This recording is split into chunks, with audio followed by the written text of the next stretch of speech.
Hi friends, வணக்கம். Welcome to Selva institute. நம்ம இன்றைக்கி இந்த வீடியோவில் சிம்பிள் பாஸ்ட் டென்ஸ் எப்படி நம்ம யூஸ் பண்ணுறது, அதாவது டிட் எந்த இடத்துல யூஸ் பண்ணுறது, டிட் நாட் எந்த இடத்துல யூஸ் பண்ணுறது, அதே மாதிரி வெர்பு டூ எங்கே யூஸ் பண்ணுறது, இதுலேயே வெர்பு ஒன் வரும் அது எங்கே யூஸ் பண்ணுறது, இந்த மாதிரியான விஷயங்கள் எல்லாமே பார்க்க போகிறோம்.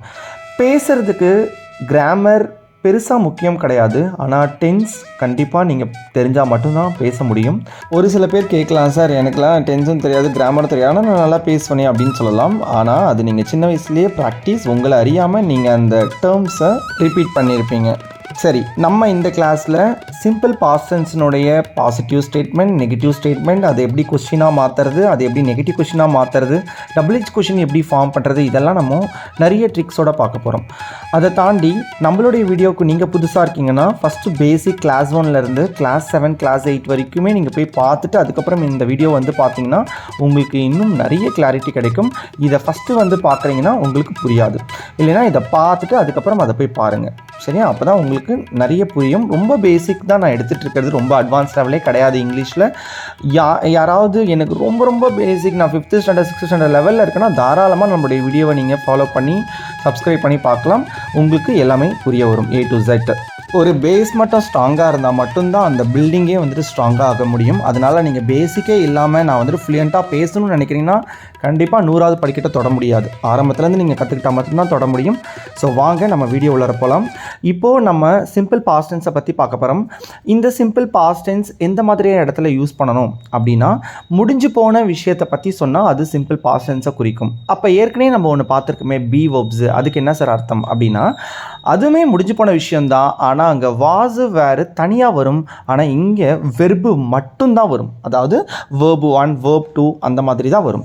உங்களுக்கு வேர்ப் 1 வேர்ப் 2 பற்றிலாம் தெரியலனா அதுக்குன்னு ஒரு தனி வீடியோ போட்டிருக்கேன், அதை போய் பாருங்கள்.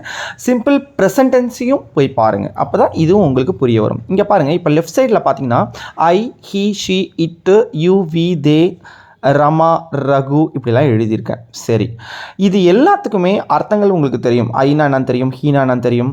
சரிங்களா? இது எல்லாமே அர்த்தங்கள் தெரியும். இப்போ ரைட் சைடில் ப்ளஸ்ன்னு ஒன்று கொடுத்துருக்கலையா, அதில் ஒரு பாக்ஸ் ஒன்று போட்டிருக்கு பாருங்கள் க்ரீன் கலரில். ஸோ அதை பாருங்கள். ப்ளஸ்னா பாசிட்டிவ், அதாவது ஸ்டேட்மெண்ட். இப்போ நம்ம நார்மலாக ஒரு வாக்கியத்தை சொல்லுவோம், அது பாசிட்டிவ் ஸ்டேட்மெண்ட் நெகட்டிவ் ஸ்டேட்மெண்ட் ரெண்டாக இருக்குன்னு நம்ம ஏற்கனவே சொல்லி கொடுத்துருக்கோம். ஸோ அந்த இடத்துல பாசிட்டிவ் ஸ்டேட்மெண்ட்டாக இருக்கும் பட்சத்தில் நம்ம என்ன பண்ணோம்னா, சப்ஜெக்ட்டுக்கு பக்கத்தில், அதாவது ஐ, ஹி, ஷி, இட்டெல்லாம் இருக்கு இல்லையா, அதுக்கு பக்கத்தில் V2 போடணும். நல்ல ஞாபகம் வச்சுக்கோங்க, இந்த V2 போடணும். இப்போ ஃபார் எக்ஸாம்பிள் நான் விளையாடினேன் அப்படின்னா அங்கே போட்டிருக்க பாருங்கள், ஐ பிளேடு அப்படின்னு சொல்லணும். சப்போஸ் ஷீ ட்ராங்க் அப்படின்னா அவ குடிச்சா அப்படின்னு அர்த்தம். அதுக்கப்புறம் பாருங்களேன், ஐ, ஹி, ஷி, இட்டு, யூ, வி, தே, ரமா, ரகு, இது எதை யூஸ் பண்ணாலும் இந்த கேட்டகரி மட்டும்தான் வரும். ஏன்னா நம்ம சிம்பிள் ப்ரெசன்ட் டென்ஸ்லாம் வேறு மாதிரி பார்த்துருப்போம். அதே மாதிரி பி வெர்ப்ஸ் எல்லாம் ஒவ்வொரு சப்ஜெக்ட்டுக்கும் வேறு யூஸ் ஆகும். ஆனால் இந்த இடத்துல இந்த டென்ஸை பொறுத்தளவுக்கு ரொம்ப ஈஸி. ஸ்டேட்மெண்ட் அதனால் கண்ணை முடிக்கிட்டு V2 தான் போடணும். சரியா? இதுக்கான எக்ஸாம்பிள் அடுத்தடுத்து வரப்போகுது. நெக்ஸ்ட் பாருங்கள், இதோடைய நெகட்டிவ் ஃபார்ம் எப்படி இருக்குன்றதை பார்க்கலாம். இதோடைய நெகட்டிவ் ஃபார்ம் டிட் நாட்டும் யூஸ் பண்ணலாம், டின்ட்டு இல்லை டிடின்ட்டு, இந்த மாதிரியான ப்ரொனன்சியேஷன் எது வேணாலும் நீங்கள் பண்ணிக்கலாம். பண்ணிவிட்டு V2 வரக்கூடாது, V1 தான் வரணும். இதுவும் ஞாபகம் வச்சுக்கோங்க. ஸோ ஒரு சென்டென்ஸ் நம்ம நெகட்டிவ் ஃபார்மில் நம்ம சிம்பிள் பாஸ்ட் டென்ஸில் க்ரியேட் பண்ணுறப்போ ஒரு சென்டென்ஸில் டிட் நாட்டுக்கோ இல்லை டின்ட்டுக்கோ பக்கத்தில் V1 வரணும். இதுவும் நீங்கள் ஞாபகம் வச்சுக்கணும். இந்த கேட்டகரி நீங்கள் ஞாபகம் வச்சுக்கணும். ஃபார் எக்ஸாம்பிள் இங்கே பாருங்கள், மேலே போட்டிருக்க பாருங்கள், ஐ பிளேட் இருக்கா, இது நெகட்டிவ்ல நான் விளையாடலன்னு சொல்லணும். நான் நேற்றுக்கு விளையாடல அப்படின்னா ஐ டின் ப்ளே, இல்லைனா ஐ டிடின் ப்ளே, அப்படி இல்லைன்னா ஐ டிட் நாட் ப்ளே. இப்படி தான் நீங்கள் யூஸ் பண்ணணும். சரிங்களா? Suppose he didn't play, he did not play, he didn't play. So எதை வேணாலும் யூஸ் பண்ணிக்கலாம் நீங்கள். ஸோ இதெல்லாம் நீங்கள் மைண்டில் வச்சு பேசுங்க, ரொம்ப ஈஸியாக உங்களுக்கு புரியும். வாங்க நம்ம அடுத்த ஸ்லைடில் எக்ஸாம்பிள் எப்படி சென்டென்ஸ் எழுதுறதுன்றதை நம்ம பார்க்கலாம். Simple past tense exercises. இங்கே பாருங்கள், இப்போ நம்ம பண்ணதுக்கான எக்ஸசைஸ் தான் இதில் பார்க்க போகிறோம். கரண் நேற்றுக்கு ஒரு சுவையான இரவு உணவை சமைச்சார். ஸோ கரண் குக்ட் எ டேஸ்டி டின்னர் எஸ்டர்டே. ஸோ இப்படி தான் நீங்கள் சொல்லணும். அடுத்து பாருங்கள், என் தம்பி நேற்றுக்கு ஒரு படம் பார்த்தான். My brother saw a movie yesterday. அடுத்து, போன வருஷம் ஃப்ரான்ஸ் போனேன். I travel to France last year. எங்கள் அப்பா எனக்காக ஒரு ட்ரெஸ்ஸு வாங்கி கொடுத்தாரு. My father bought a dress for me. Negative sentence எப்படி வரும்ன்றதை கவனிங்க. நான் நேற்றுக்கு விளையாடல, ஐ டின்ட் ப்ளே எஸ்டர்டே. அவன் நேற்றுக்கு சரியாக தூங்கலை. ஸோ இது எப்படி சொல்லணும்? He didn't sleep well yesterday. அடுத்து கொஸ்டின் ஃபார்ம் பார்க்கலாம். அவன் நேற்றுக்கு ஆஃபீஸ்க்கு வந்தானா? Did he come to the office yesterday? Shanti நேற்றுக்கு காலேஜுக்கு போகலையா? Didn't Shanti go to college yesterday? அடுத்து அவங்க எத்தனை மணிக்கு பாட்டு பாடினாங்க? So at what time did they Singh?